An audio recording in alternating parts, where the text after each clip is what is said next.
नमस्कार दोस्तों, मैं प्रवीण गुप्ता बहुत स्वागत करता हूं आपका नरेंद्र सिंह सोमवंशी कौटिल्य एकेडमी में। दोस्तों, हमारे जो समीकरण का आज अंतिम लेक्चर है, हमने एक चर वाले सारे रैखिक समीकरण पढ़ चुके हैं और एक चर वाले रैखिक समीकरण में सारी चीजें आपको बेसिक पता है। एक चर वाले रैखिक समीकरण में आपको दो चीजें बताई थी। क्या बताया था? एक तो एक चर वाले रैखिक समीकरण जिनमें चर की घात क्या होती है, अधिकतम घात होती है एक, तो वो एक चर वाले कहलाते हैं। उसमें एक चर वाले और दो चर वाले दोनों देख लिए थे, एक्स वाले और एक्स वाई वाले आपको दोनों बता दिए थे। अब यहाँ पर हमारे पास एक टॉपिक है द्विघात समीकरण।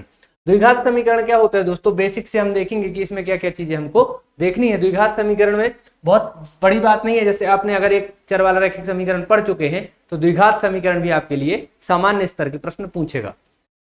सबसे पहले अगर हम देखें द्विघात समीकरण क्या होता है दोस्तों, तो ऐसा बहुपद आप लिखेंगे, अगर 3 नंबर में आता है क्योंकि यहाँ थ्योरेटिकल पेपर है। ऐसा बहुपद या फिर ऐसा समीकरण लिखिए। बहुपद में तो क्या होता है, इक्वल में कुछ नहीं होता। ऐसा समीकरण, ऐसा समीकरण, ऐसा समीकरण जिसमें जिसमें चर की अधिकतम घात कितनी होगी?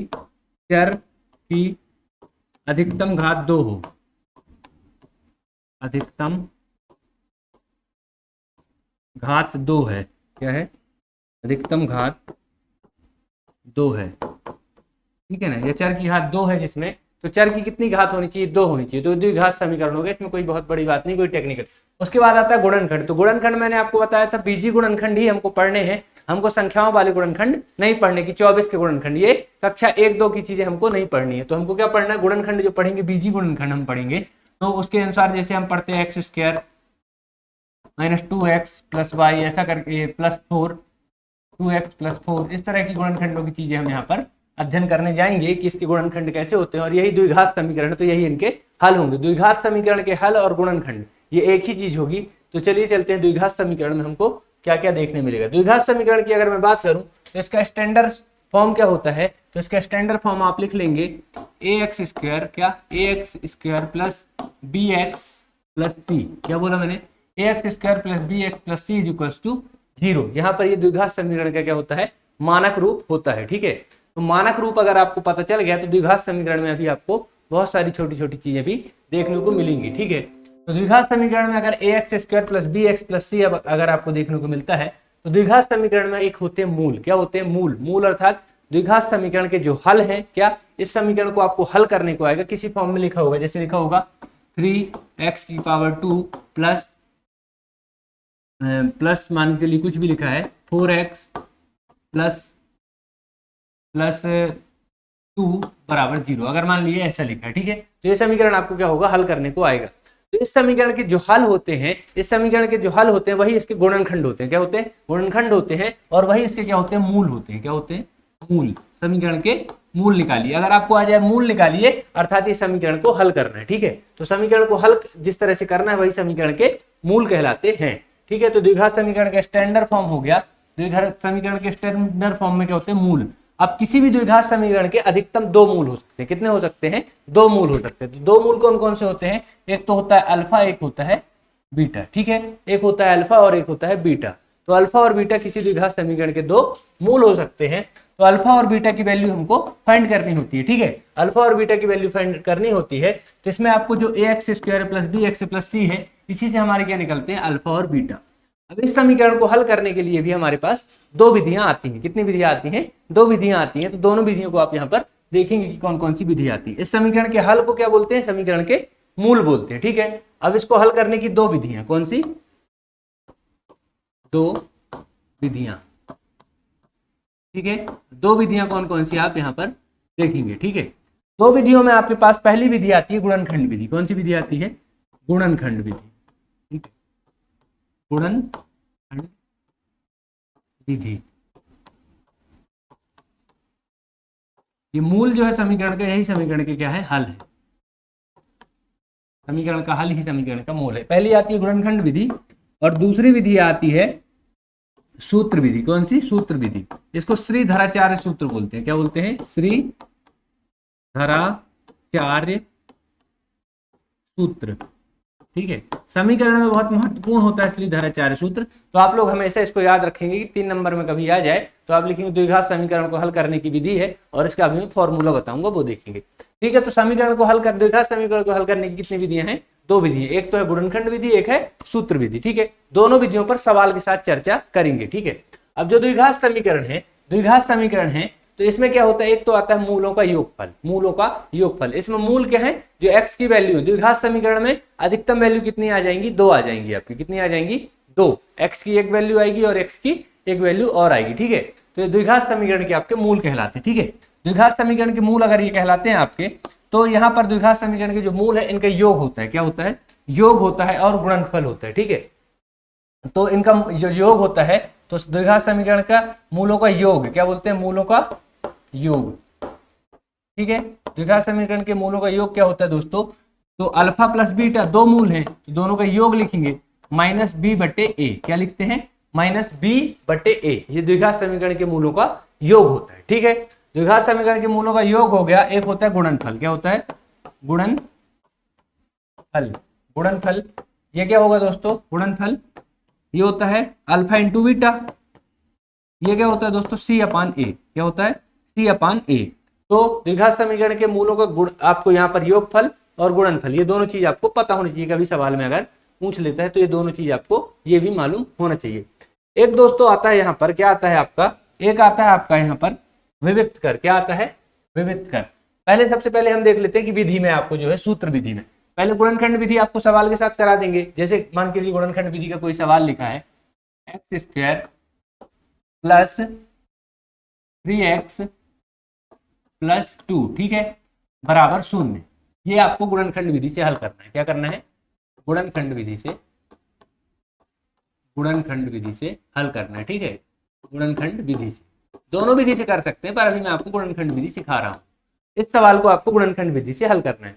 तो आपको क्या करना होता है दोस्तों? बहुत ध्यान से समझिएगा कि आपको क्या करना होता है। ठीक है, अगर ये स्टेप समझ में आ जाता है तो द्विघात समीकरण में फिर कहीं कुछ भी नहीं है, सिर्फ इतनी सी बात आपको समझना है। ठीक है, तो क्या होता है द्विघात समीकरण में? इसका हल देखना आप, आपको आसानी से चीजें समझ में आने लगेंगी। ठीक है, ये आपका द्विघात समीकरण यहाँ पर दिया हुआ है, बोलिए हाँ। ठीक है, द्विघात समीकरण आपको दिया हुआ है। अब इस समीकरण को हल करना है। इस समीकरण को हल करना है मतलब x की वैल्यू निकालना है। ठीक है, x की वैल्यू निकालना है, तो कैसे निकालेंगे? ठीक है, ये द्विघात समीकरण दिया, इसको हल करना है। तो सबसे पहले जो ये वैल्यू होती है दोस्तों, ये वाली वैल्यू c की वैल्यू जो है, इसको ऐसे 2 पार्ट में डिवाइड करना है। क्या करना है? ऐसे 2 पार्ट में डिवाइड करना है कि इसका गुणा करने पर तो 2 आए। क्या करे? गुणा करने पर तो 2 आए, पर जोड़ने या घटाने पर 3 आए। क्या आए? 3 आए। ठीक है, जोड़ने या घटाने पर 3 आए। एक बात और याद रखनी है, अगर x के गुणांक में कुछ है, क्या है? x के गुणांक में कुछ है, तो उसका और उसका गुणा होगा। देखिए एक सवाल आपको यहाँ पर लिख के दिखाता हूं। जैसे लिखा है आपका 3x², ठीक है, और 3x² के बाद यहाँ लिखा है आपका, मान चलिए 5x, ठीक है, धन 2 बराबर 0। ठीक है, एक समीकरण अगर आपके पास ये लिखा है तो आपको क्या करना होता है? जो एक x का स्क्वायर का गुणांक है और c, x² और c का क्या करना है? गुणा। तो 3 दूनी 6। अब 6 को ऐसे 2 पार्ट में डिवाइड करना होगा कि उनको जोड़ने या घटाने पर 5 आए। क्या? जोड़ने या घटाने पर 5 आए। ठीक है, तो इस तरह के आपके सवाल जो है यहाँ पर सॉल्व होते हैं। तो x का गुणांक यहाँ पर नहीं है कुछ, तो आपको 2 को ही सीधे सीधे तोड़ना है। यहाँ पर x का गुणांक है x² का, तो इसको यहाँ पर गुणा करना होता है। ठीक है, तो इस तरह की आपकी चीजें ये बन जाएंगी। ठीक है, अब चलिए चलते हैं इस सवाल की ओर। ठीक है, तो इस सवाल को क्या बोला मैंने कि 2 को ऐसे तोड़ना है। क्या है? 2 को ऐसे 2 भागों में विभाजित करना है कि गुणा करने पर तो 2 आए और जोड़ने पर क्या आ जाए? 3 आ जाए। ठीक है, उन दोनों को जोड़ने पर 3 आ जाए। माइनस होगा तो घटाने पर, हालांकि धन ऋण की अपन व्यवस्था कर लेंगे। ठीक है, तो अब यहाँ पर x² है, आप लिखेंगे हल में, क्या लिखेंगे हल में? x² को क्या है? x² धन 3x है आपका, तो 3x को अब 2 को कैसे तोड़े कि 3 आ जाए? तो 2 एकम 2, क्या होता है? 2 एकम 2, तो 2 गुणे 1 तो 2 आया, और 2 धन 1 तो 3 आया, तो ये 2 एकम 2।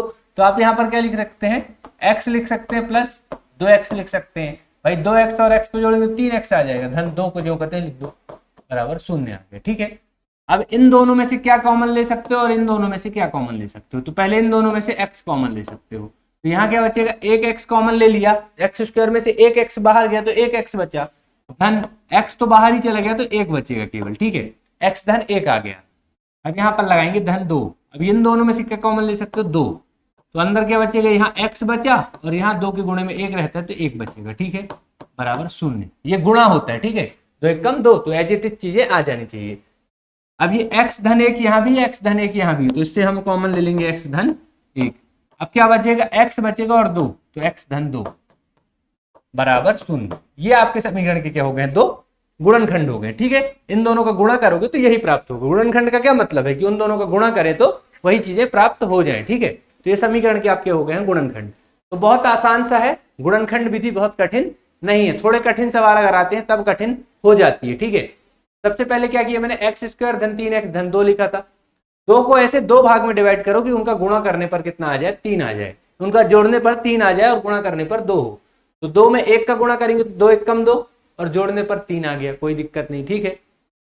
2 और 1 को जोड़ेंगे ना दोस्तों, 2 गुणे 1 बराबर 2 और 2 धन 1 बराबर 3, तो ये दोनों चीजें सेटिस्फाई होती हैं। बीच वाला जो पार्ट है वो जोड़ने पर आना चाहिए, जो किनारे वाला पार्ट है वो गुणा करने पर आना चाहिए, ठीक है।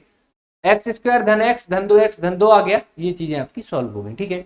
अब यहाँ से क्या करना पड़ता है, समीकरण के अगर हल निकालना है, ये तो समीकरण के गुणनखंड हो गए, समीकरण के अगर हल निकालना है तो हमको लिखना पड़ेगा या तो x + 1 = 0 या तो लिखना पड़ेगा x + 2 = 0, या ठीक है, या लिख दिया यहाँ पर।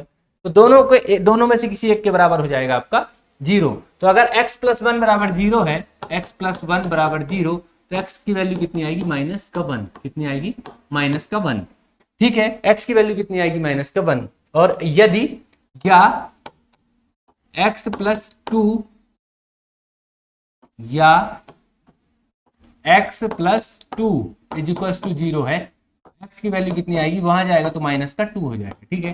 तो x की 2 वैल्यू यहाँ पर क्या हो जाती है, आपकी आ जाती है। पहली तो x की वैल्यू आती है -1 और x की वैल्यू -2। कैसे भाई, x इंटू x + 1 x + 2 है, इसको वहां ले जाएंगे, 0 के बटे में आएगा तो 0 हो जाएगा, ठीक है। तो बचेगा x + 2 बराबर 0। एक बार x + 2 को वहां ले जाएंगे तब 0 बचेगा। तो इस प्रकार से आपका ये सवाल सॉल्व होता है। अब यहाँ पर x की वैल्यू जो -1 आई है और x की वैल्यू -2 आई है, इन दोनों वैल्यू के लिए ये समीकरण क्या होता है, संतुष्ट होता है। अर्थात क्या कहना चाहता हूं मैं, ये जो समीकरण है x² + 3x + 2, क्या लिखा है, x² + 3x + 2 बराबर कितना, 0। ये समीकरण x बराबर -1 और x बराबर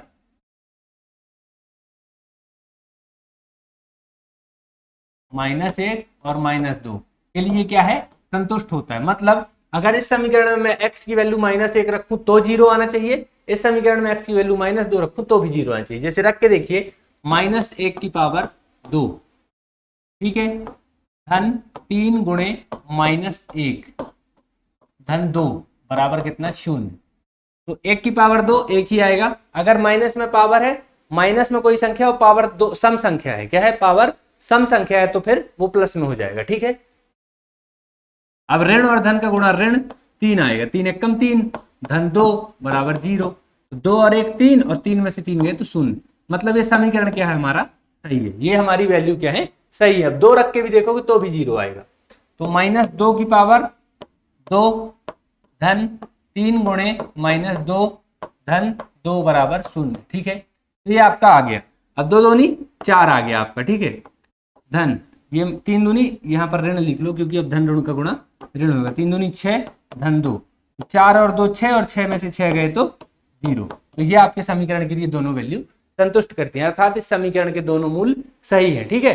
तो इस तरह से आपका ये समीकरण आपका बनता है, ठीक है। तो द्विघात समीकरण आपको मुझे लगता है बेसिकली समझ में आया कि हम क्या कहना चाहते हैं, ठीक है। तो हम जो कहना चाहते थे कि द्विघात समीकरण में जो 2 मूल्य आएंगे, वो समीकरण को 2 मूल आएंगे जो वो समीकरण को संतुष्ट करेंगे, क्या करेंगे, संतुष्ट करेंगे, ठीक है। अब जो ये सवाल मैंने किया x² + 3x + 2, क्या है, x² + 3x + 2, तो इसके लिए क्या होगा, हमारे पास एक जो होती है सूत्र विधि भी होती है। क्या होती है, ये गुणनखंड विधि थी, अब इसके लिए एक सूत्र विधि होती है, ठीक है। क्या लिखा था समीकरण, फिर से वही समीकरण है, जब आप सॉल्व करेंगे तो आपको चाहिए x² + 3x + 2, ठीक है। अब हम पढ़ेंगे सूत्र विधि। क्या पढ़ेंगे, पहले सूत्र विधि का बेसिक देखो आप। सूत्र विधि, सूत्र विधि के लिए आपको फालतू को फंडामेंटल देखने की आवश्यकता नहीं, आप सीधे सूत्र पढ़ो। तो सूत्र क्या कहता है दोस्तों कि x की वैल्यू जो हम फाइंड आउट वहां पर कर रहे थे वो क्या आएगी, -b plus minus √b² - 4ac/2a, क्या है 2a। तो माइनस बी प्लस माइनस क्या प्लस माइनस बी प्लस और माइनस अंडर रूट का B square minus 4ac upon 2a। तो ये आपको हमेशा याद रखना है, क्या रखना है, ये आपको हमेशा याद रखना है कि ये वैल्यू आपकी जो है सूत्र विधि की वैल्यू है, ये हमेशा आपको याद रख लेना है, इसको आपको कभी नहीं भूलना। तो ये सूत्र आपको याद रखना है, ज्यादा बेसिक यहाँ पर कॉन्सेप्ट बताने की जरूरत नहीं कि ये सूत्र कैसे आता है, आपको बता भी सकते हैं पर यहाँ पर कोई जरूरत नहीं है, ठीक है। आपको सीधे आएगा सूत्र, इसको श्रीधराचार्य सूत्र भी बोलते हैं। समीकरण द्विघात समीकरण को हल करने की एक विधि है जिसके लिए ये सूत्र यूज होता है। आप इसको हमेशा याद रखिएगा अपने जीवन में कि x बराबर minus B plus minus under root B square minus 4ac upon 2 है। तो ये बिल्कुल रट जाना चाहिए आपको, क्या है x बराबर minus B plus minus under root में B square minus 4ac upon 2 है, ठीक है। ये जो बी स्क्वायर माइनस 4ac है, इस समीकरण को डी विविक्त कर को जो है तो दर्शाता है, ठीक है ना। तो विविक्त कर को दर्शाता है, उससे हमको कोई मतलब नहीं, हमको तो सवाल से मतलब है। आपको सीधे सीधे सवाल आएगा कि इसको हल कीजिए। अब अगर आपसे गुणनखंड विधि आपको कठिन लगती है कि कैसे तोड़ेंगे क्या करेंगे, तो आपको सवाल था एक्स स्क्वायर धन 3x धन 2, ठीक है। ये आपके पास क्या था सवाल था, इस सवाल के गुणनखंड निकालने हैं। क्या करना है आपके गुणनखंड निकालने हैं, तो आप गुणनखंड विधि तो कर ही लिए, या फिर हल निकालने हैं तो इसको सूत्र विधि से भी हल करके देखेंगे, ठीक है। सूत्र विधि से जब हम हल करेंगे तो हमारे पास जो है जो x का इसका गुणांक है ये कहलाता है a। तो a की वैल्यू क्या आएगी 1 आएगी, a की वैल्यू 1 आएगी, b की वैल्यू आएगी 3 और c की वैल्यू आएगी 2, ठीक है। ये तीनों वैल्यू हमने लिख ली। अब ये तीनों वैल्यूज को समीकरण में पुट करना है, बहुत आसान सी बात है, अब आप आसानी से कर सकते हैं। तो सूत्र है हमारा x बराबर minus B plus minus under root B square minus 4ac upon का 2a, ठीक है। ये आपका फॉर्मूला है, फॉर्मूले में आप ये वैल्यू हमको पुट करनी है। तो कैसे पुट करेंगे दोस्तों, कैसे पुट करेंगे, आपका माइनस बी क्या माइनस बी मतलब 3, माइनस का 3 हो जाएगा क्योंकि माइनस बी है, plus minus under root B square मतलब 3 का square, B square minus 4ac, तो 4a की वैल्यू 1 और c की वैल्यू 2, ठीक है, बटे 2 इंटू ए की वैल्यू 1, ठीक है। अब इसको बस सॉल्व करते अच्छे से बनना चाहिए, कैलकुलेशन आपसे बनना चाहिए, तो सूत्र विधि से सबसे आसानी से आप हल कर सकते हो बस, ठीक है। तो माइनस का 3 plus minus under root B square यानी 9, 3 त्रिका 9 माइनस 4 दूनी 8 बटे 2 एकम 2, ठीक है। इसको सॉल्व करेंगे तो क्या आएगा, 3 तो है ही, माइनस का 3 है, माइनस का 3 है। इसके बाद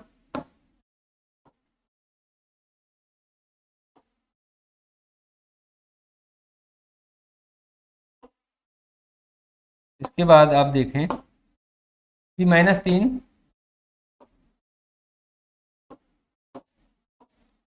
-3 के बाद आपका यहाँ पर प्लस और माइनस 9 में से 8 गए तो 1, तो अंडर रूट का 1 बचे बटे 2 आ गया, ठीक है। तो अब इसको लिखेंगे हम, क्या लिखेंगे माइनस का 3, अब आपको प्लस और माइनस 1 बटे 2, ठीक है। अब एक बार प्लस का निशान लेंगे, एक बार माइनस का निशान लेंगे और लिखेंगे धन चिन्ह लेने पर, धन चिन्ह लेने पर, ठीक है, धन चिन्ह लेने पर, ठीक है। धन चिन्ह आपका लेना है, प्लस का चिन्ह लेने पर, ठीक है, लेने पर प्लस चिन्ह लोगे आप तो -3 प्लस 1 बटे 2, 3 में से 1 जाएगा तो 2, माइनस का 2 बटे 2, तो कितना आ जाएगा 2 एकम 2 माइनस का 1, ठीक है। अब ऋण चिन्ह लेंगे तो 3 और 1 4 होगा, क्या होगा 3 और 1 4, -3 माइनस 1 बटे 2, तो 3 1 4 माइनस 4 बटे 2, तो आ जाएगा माइनस का 2।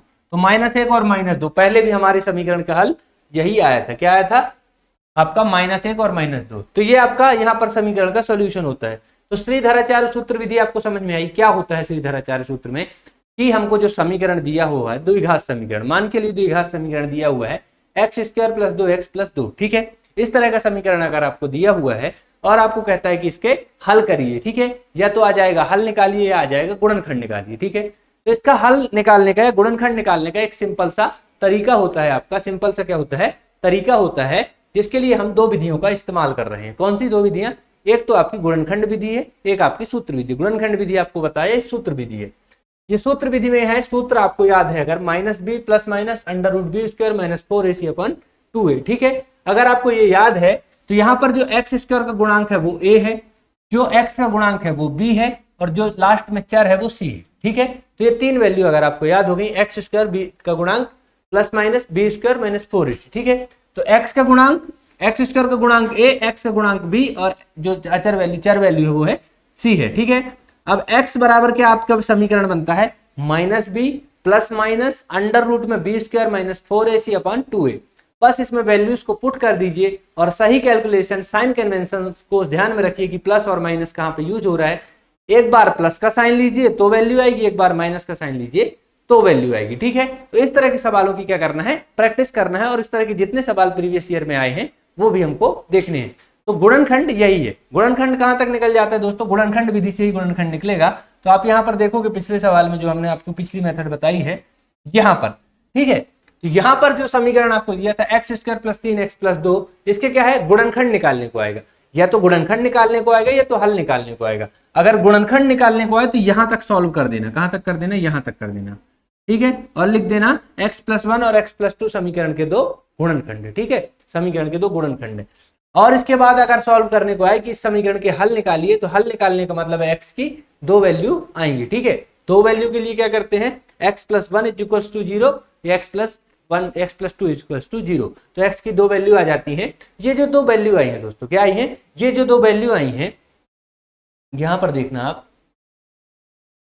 यहां पर देखना x की वैल्यू यहां पर एक तो आपको मिली है माइनस का 2 और x की वैल्यू एक तो मिली आपको माइनस का 1, ठीक है। एक ही समीकरण से हम बहुत सारे कॉन्सेप्ट सॉल्व इसलिए कर रहे हैं ताकि आपको ये चीजें समझ में आए कि समीकरण अगर एक यही आ रहा है तो हम इससे कौन कौन सी चीजें इस टॉपिक की निकालते हैं, ठीक है। समीकरण आपको बहुत सारे मिल जाएंगे, कोई सी भी किताब आप उठाना और 8-10 सवाल सॉल्व कर डालना, और कहीं भी दिक्कत आए तो कमेंट बॉक्स में बताना कि ये सवाल इस मेथड से हल नहीं हो रहा। तो कमेंट करके जब आप बताएंगे तो चीजें समझ में आएंगी कि आपको समझ में आ रहा है कि नहीं आ रहा। तो अगर इस तरह का समीकरण आया, अभी मैंने आपको इसके पहले बताया कि जो है मूलों का योग और मूलों का गुणनखंड, ठीक है, गुणनफल। तो आपका मूलों का योग क्या हो गया, मूलों का योग, ठीक है। अब जो ये दो वैल्यू मैं बता रहा हूं आपको, ये वाली, ये क्या है आपकी अल्फा और बीटा है, क्या है, अल्फा और बीटा, ठीक है, समीकरण के हल है। तो मूलों का योग जो हमने आपको बताया था अल्फा प्लस बीटा, इसकी वैल्यू अगर मैं बताऊं आपको क्या होती है, माइनस का b अपॉन a, ठीक है। अब समीकरण में b क्या था, समीकरण में b था आपका 3, तो माइनस का 3 अपॉन a क्या था 1, तो 1 आ गया, ठीक है। तो ये अल्फा और बीटा की जो वैल्यू यहाँ पर आई माइनस b अपॉन a, तो ये आपका क्या हो गया, -3 आपका उत्तर हो जाएगा इस समीकरण के लिए, ठीक है। समीकरण क्या था, x square plus 3x plus 2 बराबर 0, ये समीकरण था। इसके लिए मूलों का योगफल ये, और इस समीकरण के लिए अगर आपको कभी 3 नंबर में पूछ ले कि दिए गए समीकरण, ये दिए गए समीकरण के लिए मूलों का योगफल और गुणनफल बताइए, तो आप बताएंगे योगफल ये है अल्फा प्लस बीटा बराबर -3/1, -3 ये कहां से आया, b की वैल्यू होती है, जो x की वैल्यू होती है, x का गुणांक होता है वो b की वैल्यू होती है, और जो ये होता है c, और ये होता है यहाँ पर x स्क्वायर का गुणांक a होता है, ठीक है। अब चलिए आगे। तो अगर आपको पूछ ले कि मूलों का क्या, मूलों का गुणनफल, मूलों का गुणा या गुणनफल, ठीक है, गुणनफल, तो आपको कॉन्सेप्ट बता चुका हूं क्या होता है मूलों का गुणनफल, अल्फा इंटू बीटा बराबर c/a, क्या होता है, c अपॉन a। c की वैल्यू क्या है यहाँ पर 2, a की वैल्यू 1 है, तो आंसर आ जाएगा 2। तो ये मूलों का योगफल आ गया, मूलों का गुणनफल आ गया, मूलों का योगफल आ गया, मूलों का गुणनफल आ गया। आपने कहा कि सर आपने तो कहा था कि जो मूल है वो x के जो समीकरण का हल है वही समीकरण के मूल है। अब समीकरण के हल एक तो ये है x और एक तो ये है, या तो ये दो ही है। तो अब अगर मैं कहूं कि समीकरण के मूल जो दो आपको दिए हैं, तो अगर इससे मैं निकालूं कि इनका गुणनफल निकालो, तो क्या यहाँ पर क्या आ जाएगा, 2 में 1 का गुणा होगा तो क्या होगा, 2 होगा, -2 -1, तो क्या हो जाएगा, आंसर आ जाएगा 2, प्लस और माइनस गुणा प्लस, ठीक है। और इनका योगफल अगर देखो -3 -1, ठीक है, तो यहाँ पर क्या हो जाएगा आपका -2 और -1, तो बराबर -3 आ जाएगा। तो आपको मूलों का गुणनफल और मूलों का योगफल यहाँ पर सही प्राप्त हो गया है, ठीक है। तो इस तरह से जितने भी समीकरण के आपके पास सवाल आते हैं आप उनको क्या करते हैं, सॉल्व कर जाते हैं, ठीक है। समीकरण के ये सवाल के अलावा अगर आपको कुछ चीजें यहाँ पर और मैं बताऊं, तो अगर आपको कभी विविक्त कर या डी निकालने को आ जाए, क्या बोलते हैं उसको हम, डी या विविक्त कर, ठीक है, विविक्त कर। विविक्त कर एक वैल्यू होती है जिसको डिस्क्रिमिनेट बोलते हैं, ठीक है, क्या बोलते हैं, डिस्क्रिमिनेट बोलते हैं, विविक्त कर बोलते हैं। ये क्या होता है, द्विघात समीकरण में निकलता है। किस में निकलता है, द्विघात समीकरण में क्या निकलता है, विविक्त कर निकलता है, ठीक है। तो द्विघात समीकरण में जो आपका डी निकलता है, क्या निकलता है, डी निकलता है या विविक्त कर निकलता है। इसके लिए हम क्या जो है अपना एफर्ट लगाएंगे, तो इसके लिए एफर्ट जो आपका लगेगा दोस्तों, उसके लिए आपका लगता है कि डी की वैल्यू होती है, क्या होती है, बी स्क्वायर माइनस 4ac। बस जो श्रीधराचार्य सूत्र वो पूरा नहीं लगाना है यहाँ पर, डी अर्थात बी स्क्वायर माइनस 4ac, तो यहाँ से आपका विविक्त कर की वैल्यू निकल के आ जाती है, ठीक है। तो विविक्त कर यहाँ से आप आसानी से निकाल सकते हो, मुझे लगता है यहाँ आपको कोई टेंशन नहीं होगी। तो द्विघात समीकरण के जितने बेसिक कॉन्सेप्ट थे वो आपको सारे बता दिए और आपको एक सवाल भी बता दिया। और गुणनखंड वही होते हैं, क्या होते हैं, जो गुणनखंड आपको बताया कि x+1 x+2 जो आपका आया था, वहां से समीकरण क्या होता है, खत्म होता है अगर गुणनखंड निकालने को आता है, ठीक है। और अगर हल निकालने को आता है तो x की दोनों वैल्यू निकल आएंगी। तो यहाँ पर ये भी कॉन्सेप्ट आप याद रखना कि अगर विविक्त कर निकालना है, जैसे दिया गया समीकरण क्या था, x² + 3x+2 बराबर 0, इसका अगर विविक्त कर निकालना है तो यहाँ पर हम रखेंगे जो ये d है, ये d कुछ नहीं है, d को d रखेंगे, b² मतलब 3 की घात 2 माइनस 4ac रखोगे, क्या रखोगे, 4 × a की वैल्यू 1 और c की वैल्यू 2, ठीक है। तो 9 माइनस 4 दूनी 8, तो बराबर 1 आ गया। क्या आ गया, डी क्या वैल्यू क्या आ गया, डी बराबर आपका 1 आ गया। तो ये डी आ गया आपका विविक्त कर। इस समीकरण का विविक्त कर क्या है, डी है। अब विविक्त कर क्या होता है, क्यों निकाला जाता है, आपकी किसी काम की चीज नहीं है, ये अलग एनसीईआरटी में आपको पढ़ना हो तो आप पढ़ सकते हो, बाकी यहाँ पर आपकी कोई काम की चीज नहीं। लेकिन आपको सीधे सीधे परीक्षा में आ जाए कि इस समीकरण का विविक्त कर या डी का मान निकालिए, तो आप कैसे निकालोगे, b² माइनस 4ac, ठीक है। तो द्विघात समीकरण में आपको कौन कौन सी चीजें बता दी, सारी आप समझ लेना, ठीक है। अपन एक यहाँ पर क्या करते हैं, एक दो सवाल और कर लेते हैं ताकि आपकी क्या हो जाए, प्रैक्टिस हो जाए, ठीक है। तो सवाल इसमें कोई बहुत टेक्नोलॉजी नहीं कि कैसे करते हैं, आप देखिए सिंपल सवाल में यहाँ कोई भी लिख देता हूँ, आपको क्या लिख देता हूँ, सवाल लिख देता हूँ। मान चलिए आपको एक बताया था मैंने कि यहाँ पर लिख दिया मैंने 3x² माइनस 6x, ठीक है, और धन आपको लिख दिया यहाँ पर 2 बराबर, धन यहाँ पर लिख दो आप, समीकरण अगर बन जाए आपको, इसलिए यहाँ पर बता रहा हूँ कि आपको आसान हो जाए बनाने में, ठीक है। क्योंकि आपको पीएससी में जितने भी सवाल अभी तक पूछा है, आप अगर प्रीवियस उठा कर देखेंगे तो आपको एकदम आसान सवाल मिलेंगे, ठीक है। तो 3x² माइनस 6x और आपका यहाँ लिख दो, यहाँ पर आप लिख दो, एक लिख देते हैं, ठीक है। यहाँ पर 5x लिख दो तो आपका आसान हो जाएगा, ठीक है। 3x² माइनस 5x + 1 = 0, ठीक है, ये आपका हो गया, ठीक है। अगर ये आपका हो गया, इस समीकरण को आपको आगे सॉल्व करिए, क्या करिए, या तो दो चीज आएंगी, इस समीकरण के गुणनखंड निकालिए या फिर आएगा इस समीकरण के हल निकालिए। तो हल आपको बता दिए, हल क्या होते हैं, x की 2 वैल्यू आ जाती है, उन्हीं को अल्फा बीटा बोलते हैं, उन्हीं को समीकरण के मूल बोलते हैं, ठीक है। और आगे अगर गुणनखंड निकालिए तो आप इसको गुणनखंड विधि से फिर आपको हल करना पड़ेगा, फिर आप उससे नहीं कर सकते, किससे, आपकी श्रीधराचार्य सूत्र से आप नहीं करेंगे, आपको गुणनखंड विधि से करना पड़ेगा। गुणनखंड विधि से करेंगे तो अगर यहाँ पर x के गुणांक में कुछ दिया है तो उसका गुणा c के साथ करेंगे, 3 का गुणा 1 के साथ करेंगे तो कितना मिलेगा आपको, 3 मिलेगा। अब 3 को ऐसे दो पार्ट में डिवाइड करना होगा, क्या, 3 को ऐसे दो पार्ट में डिवाइड करना पड़ेगा कि उसको या तो हम जोड़े, जो है क्या करें, जोड़े तो क्या हो जाए आपका, जोड़े या घटाएं तो 5 आ जाए, और आपका यहाँ पर क्या हो जाए कि अगर उसको गुणा करें तो 3 आ जाए, क्या करें, गुणा करें तो 3 आ जाए, ठीक है। तो इस तरह के आपको 3 को यहाँ पर डिवाइड करना पड़ेगा, ठीक है। तो 3 को इस तरह से अगर आपको डिवाइड करना है तो आपको क्या करना पड़ेगा, 3 के गुणनखंड निकालने पड़ेंगे। 3 का गुणनखंड कुछ नहीं, 3 और 1 है, कितने हैं, 3 और 1 है। तो 3 और 1 का गुणा अगर करते हैं तो अंतोगत तो 4 प्राप्त होता है, क्या प्राप्त होता है, 4। तो ये समीकरण अगर आपको इस तरह का आ जाए तो आप लिख देंगे इस समीकरण के कोई हल नहीं होंगे, ठीक है। क्या होगा, इस समीकरण के कोई हल नहीं होंगे, या फिर क्या होगा, ये समीकरण किससे हल होगा, श्रीधराचार्य सूत्र विधि से होगा, ठीक है। इस समीकरण के गुणनखंड नहीं हो सकते, ये अपने आप में पूरा टूट चुका है, तो इस समीकरण के कोई और गुणनखंड नहीं हो सकते, ठीक है। तो इस तरह का सवाल आए तो आप ऐसे बता देना उनको, ठीक है, कि इस समीकरण के अन्य गुणनखंड संभव नहीं है, क्या लिख देंगे, इस समीकरण के गुणनखंड संभव नहीं है, ठीक है। इसके बाद अगर मैं बात करूं आपसे कि कोई सा सवाल अब आपको दिया है, मान चलिए क्या दे दिया यहाँ पर यहाँ पर दे दिया आपको 2x स्क्वायर धन 5x धन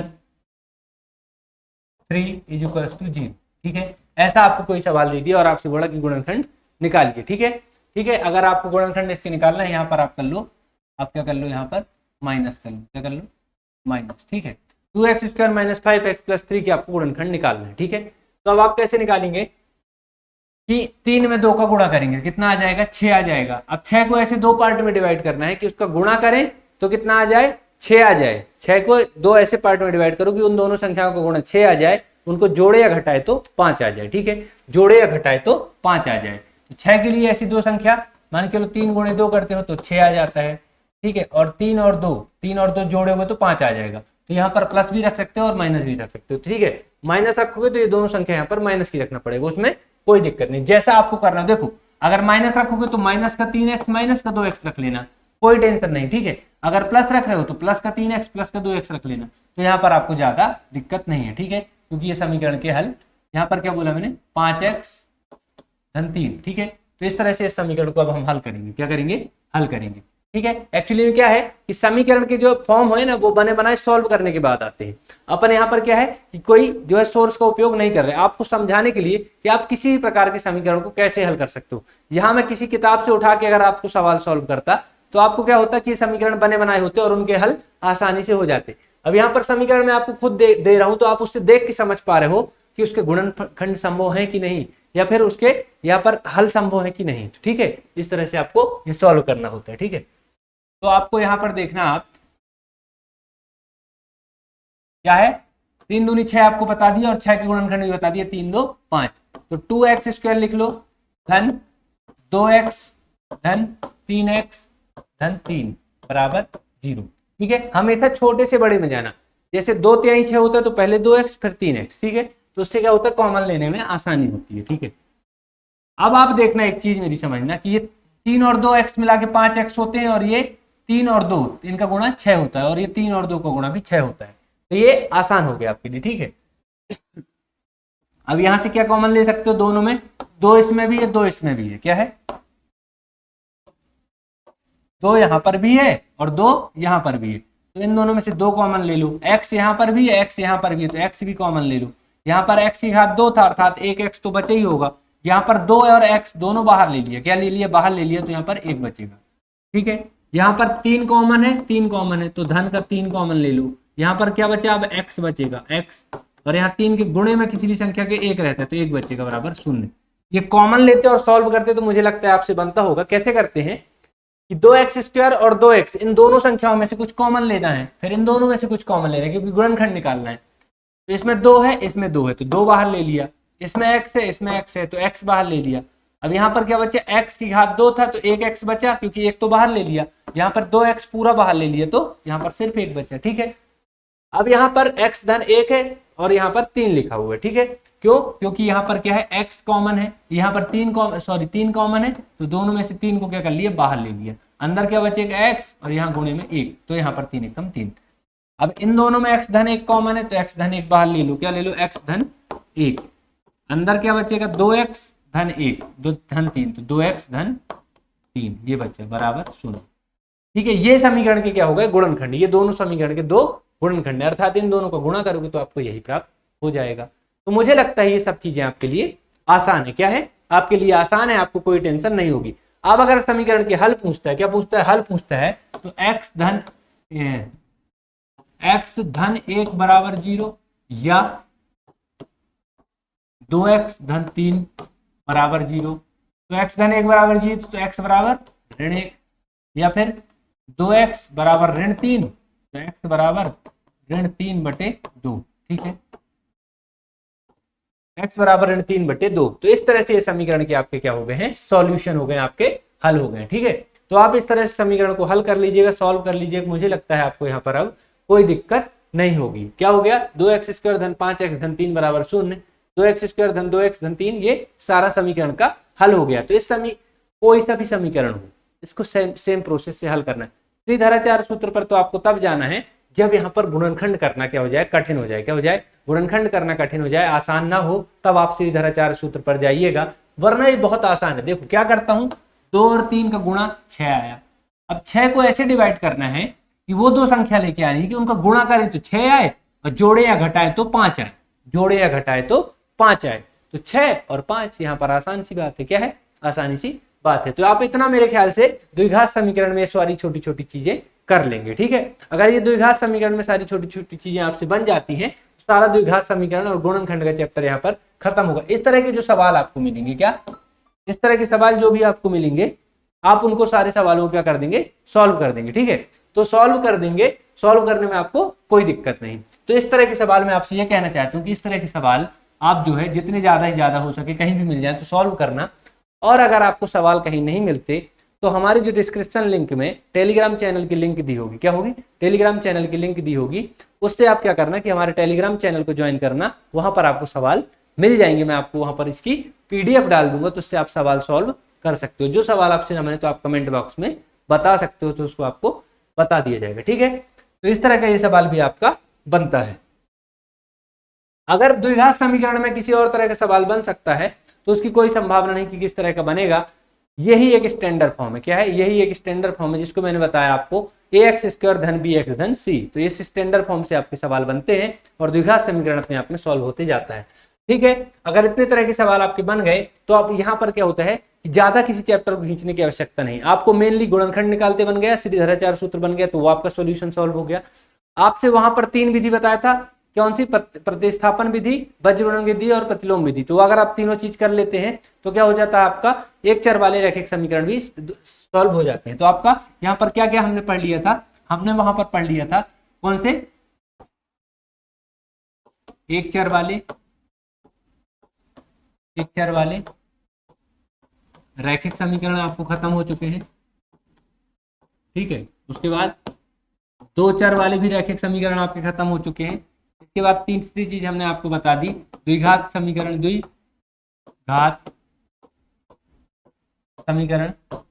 ठीक है। इसके बाद आपको बता दी क्या, यहाँ पर श्रीधराचार्य सूत्र, क्या, श्रीधराचार्य सूत्र विधि भी आपको बता दी, ठीक है। तो श्रीधराचार्य सूत्र, 2 चर वाले रैखिक समीकरण को हल करने की तीनों विधि आप याद रखना, कौन सी, प्रतिस्थापन, कौन सी, प्रतिस्थापन।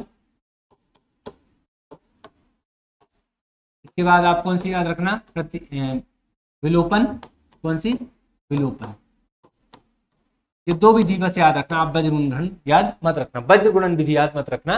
तो ये 2 विधि आप रखना, द्विघात समीकरण याद रखना, द्विघात समीकरण की एक तो सूत्र विधि याद रखना, क्या रखना, सूत्र विधि, सूत्र विधि है, और दूसरी है गुणनखंड विधि, क्या है, गुणनखंड।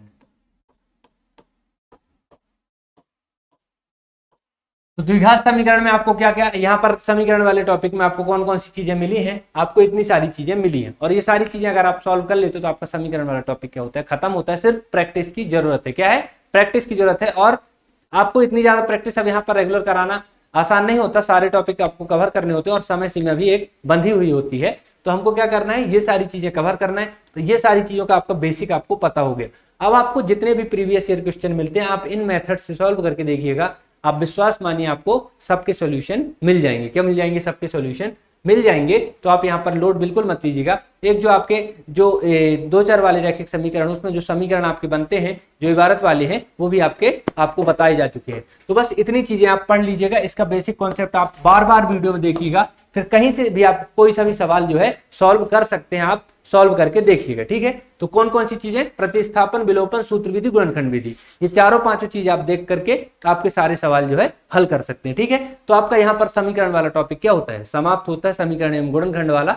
गुणनखंड में आप मेन याद रखिएगा कि आपको गुणनखंड विधि से ही हल करना है, वहां पर श्रीधराचार्य सूत्र नहीं लगाना है, ठीक है। श्रीधराचार्य सूत्र आपका कहां पर लगता है, केवल आपका लगता है जब आपको समीकरण के हल निकालने होते हैं, ठीक है। तो ये आपका समीकरण का मेन जो मोटा मोटिव आपको बताया वो खत्म होता है, ठीक है। तो बस ये आप लास्ट में याद रखना कि आपने ये पढ़ा, क्या आपने एक चर वाले रैखिक समीकरण आसानी से हो जाते हैं, 2 चर वाले में ये दोनों विधि आपसे बन रही है, और द्विघात समीकरण में सूत्र विधि और गुणनखंड विधि आपसे बन रही है, तो समीकरण आपसे बन रहा है। इसके जितने ज्यादा से ज्यादा हो सके प्रैक्टिस करना है, ठीक है। अब हमारे पास जो अगले टॉपिक आने वाले हैं वो 3 टॉपिक आपके सेम चलेंगे, उसको हम अगली क्लास में पढ़ेंगे। पर आप यहाँ पर देख लीजिए कि इसका पृष्ठभूमि हम बना लेते हैं।